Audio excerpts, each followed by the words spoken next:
ଗୀତ ସଂହିତା ଅଧ୍ୟାୟ 50। ଆସଫର ଗୀତ। ପରମେଶ୍ୱର ସଦାପ୍ରଭୁ ପରମେଶ୍ୱର କଥା କହିଅଛନ୍ତି ଓ ସୂର୍ଯ୍ୟର ଉଦୟ ସ୍ଥାନଠାରୁ ତହିଁର ଅସ୍ତ ସ୍ଥାନ ପର୍ଯ୍ୟନ୍ତ ସେ ପୃଥିବୀକି ଆହ୍ୱାନ କରିଅଛନ୍ତି।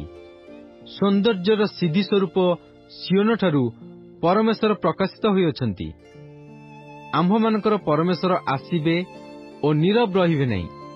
ତାହାଙ୍କ ସମ୍ମୁଖରେ ଅଗ୍ନି ଗ୍ରାସ କରିବ ଓ ତାହାଙ୍କ ଚତୁର୍ଦିଗ ଅତ୍ୟନ୍ତ ଝଡ଼ମୟ ହେବ।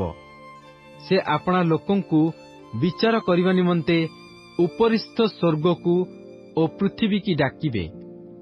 ଯେଉଁମାନେ ବଳିଦାନ ଦ୍ୱାରା ଆମ୍ଭ ସଙ୍ଗେ ନିୟମ କରିଅଛନ୍ତି, ଆମ୍ଭର ସେହି ସଦ୍ଭକ୍ତଗଣକୁ ଆମ୍ଭ ନିକଟରେ ଏକତ୍ର କର।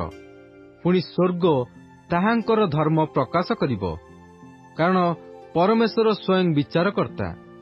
ହେ ଆମ୍ଭର ଲୋକମାନେ, ଶୁଣ, ଆମ୍ଭେ କଥା କହିବା। ହେ ଇସ୍ରାଏଲ, ଶୁଣ, ଆମ୍ଭେ ତୁମ୍ଭ ବିଷୟରେ ସାକ୍ଷ୍ୟ ଦେବା। ଆମ୍ଭେ ହିଁ ପରମେଶ୍ୱର, ତୁମ୍ଭର ପରମେଶ୍ୱର।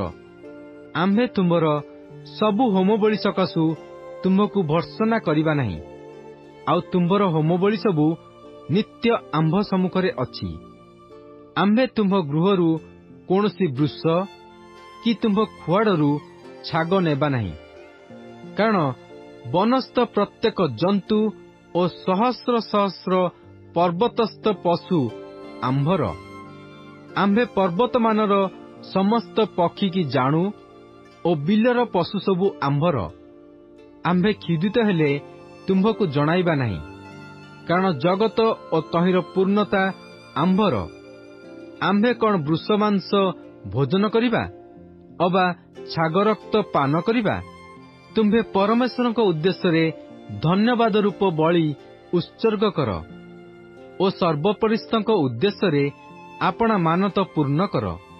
ପୁଣି ସଙ୍କଟ ଦିନରେ ଆମ୍ଭକୁ ଡାକ, ଆମ୍ଭେ ତୁମ୍ଭକୁ ଉଦ୍ଧାର କରିବା, ଆଉ ତୁମ୍ଭେ ଆମ୍ଭର ମହିମା ପ୍ରକାଶ କରିବ।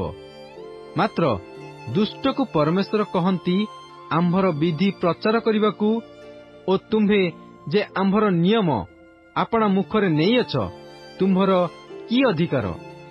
କାରଣ ତୁମ୍ଭେ ଶିକ୍ଷା ଘୃଣା କରୁଅଛ ଓ ଆମ୍ଭ ବାକ୍ୟ ଆପଣା ପଛେ ପକାଇ ଦେଉଅଛ। ଚୋରକୁ ଦେଖିଲେ ତୁମ୍ଭେ ତାହା ସଙ୍ଗେ ସମ୍ମତ ହୋଇଅଛ ଓ ବ୍ୟଭିଚାରୀମାନଙ୍କର ସହଭାଗୀ ହୋଇଅଛ।